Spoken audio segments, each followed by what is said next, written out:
नमस्कार, आकाश न्यूजमध्ये आपल्या सर्वांचे स्वागत आहे। चिचोलीत तणावपूर्ण वातावरण, पोलीस कारवाईच्या मागणीसाठी नागरिकांनी शव अडवले। उपविभागीय पोलीस अधिकारी सिदाम यांच्या लेखी आश्वासनानंतर अंत्यसंस्कार। लाखांदूर तालुक्यातील चिचोली गावात 17 वर्षीय अल्पवयीन मुलीच्या आत्महत्येप्रकरणी आज प्रचंड तणाव निर्माण झाला। भंडारा जिल्हा सामान्य रुग्णालयातून शव गावाकडे आणण्यात येत असताना चिचोली फाट्यावर संतप्त नागरिकांनी रस्ता अडवून जोपर्यंत पोलिसांवर ठोस कारवाई होत नाही तोपर्यंत शव हलवू देणार नाही असा ठाम पवित्रा घेतला। त्यामुळे काही काळ परिसरात तणावाचे वातावरण निर्माण झाले होते। या प्रकरणामागील पार्श्वभूमी अशी आहे की चिचोली येथील घराशेजारी राहणाऱ्या एका किराणा व्यावसायिकाने संबंधित अल्पवयीन मुलीवर 25,000 रुपयाची चोरी केल्याचा आरोप करत तक्रार दाखल केली होती। त्यानुसार मुलीला लाखांदूर पोलीस ठाण्यात चौकशीसाठी बोलावण्यात आले। चौकशीनंतर तिला घरी पाठवण्यात आले। मात्र घरी परतल्यानंतर काही वेळातच तिने विष प्राशन केले। उपचारादरम्यान भंडारा जिल्हा सामान्य रुग्णालयात तिचा मृत्यू झाला। मुलीच्या मृत्यूनंतर कुटुंबियांनी पोलीस चौकशी दरम्यान दबाव व मारहाण झाल्याचा आरोप केला असून याच आरोपाच्या पार्श्वभूमीवर शव आणताना चिचोली फाट्यावर नागरिकांनी तीव्र संताप व्यक्त केला।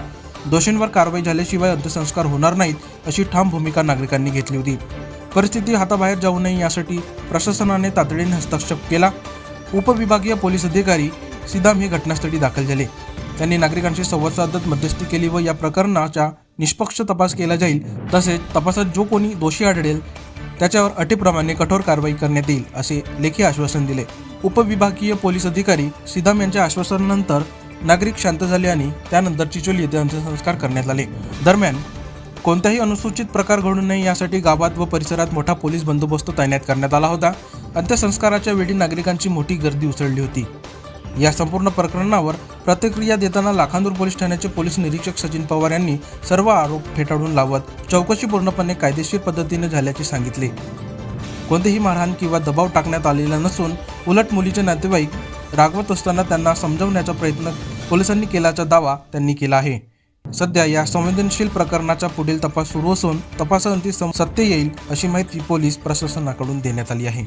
माहिती मिळाली तिनेच केलं म्हणून तर त्या आधारावर आपण त्याला पालकाला नोटीस देऊन वगैरे बोलवलं आणि त्याची इन्क्वायरी केली। इन्क्वायरी ती बरेच वेळेस उडवाउडवीची उत्तरे देत होते, हे करत होते, नाही देत असतो मग त्याची तक्रार दाखल करावी लागली आणि परत त्याची इन्क्वायरी करावी लागली। इन्क्वायरीमध्ये बऱ्याचशा गोष्टी तिने खोट्या सांगितल्या। आम्ही व्हेरीफाय केलं, 2-3 ठिकाणी फोन लावला। शेवटी तिनं कबुली केली की मी असे माझ्या मावसा नागपूर कोराडी येथे दिले म्हणून।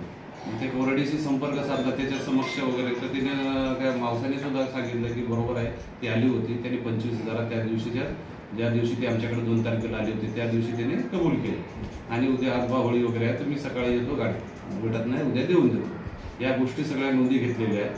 त्यानंतर तिच्या योग्य ती हे करून चौकशी करून त्याच्या वडिलांना सगळ्या गोष्टी सांगितल्या आणि तिच्या ताब्यात स्तुतीत दिली।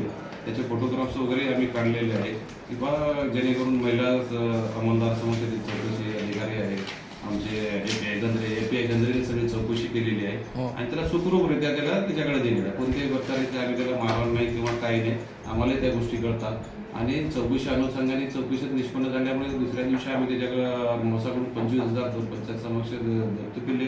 परत तिचं त्यांचं व्हिडिओ स्टेटमेंट देण्यात आलं आणि त्या अनुषंगाने त्याला गिल्टी असेल किंवा काही झालं असेल आणि आम्ही जे काही कार्य केलं म्हणजे तपास केला ते कायदेशीरच केला, त्याच्यात कोणतेही आम्ही चुका केल्या नाही आणि जे काही ते आरोप लावत आहे की त्या अनुषंगाने आम्ही ते निरर्थक आहे, आम्ही त्यांना मारहाण वगैरे किंवा कोणत्याही गोष्टी केलेल्या नाही। मग ते याच्यापेक्षा कारण काय असणार म्हणजे की आपल्यावर म्हणजे पोलिसांवर दबाव टाकल्याचा आरोप करून घरी काही विषय झाला असेल किंवा काय त्यांना त्याचे वडील सुद्धा इथंच त्यावेळेस ते रागवत होते किंवा त्यांना मी स्वतः त्यांना समजवलं होतं की नाही आता मुलगी लहान आहे वगैरे होतात कमी जास्त, काही रागू नका, आज होळीचा दिवस आहे, शांतता ठेवा, काही विषय नाही म्हणून। परंतु त्यांचं काही घरी झालं असेल किंवा काही बोलणं झालं असेल त्याच्यामध्ये काही कृत्य करू शकते ते।